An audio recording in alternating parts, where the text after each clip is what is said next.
19-mart 26-yil. Sovuqqa qarshi ishlov berilyapti. Sulfat kaliy hamda bor preparatlarini ishlatyapmiz. Bunda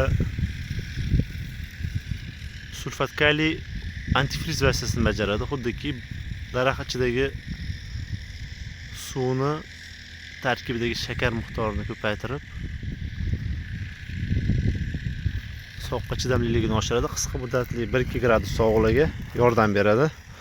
Bor bo'lsa, sovuq ta'sirida changlanishni kamayish ehtimoli bor va bunda aynan changlatishning eng yaxshi preparatlardan biri bu bor hisoblanadi. Arlarimiz yurishibdi. Daraxtni changlatib.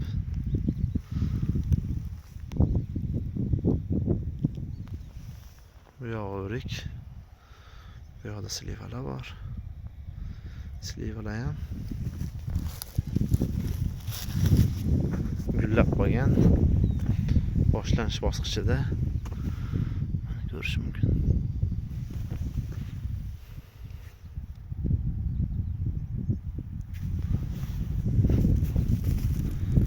Ichida gullaganlari ham bor.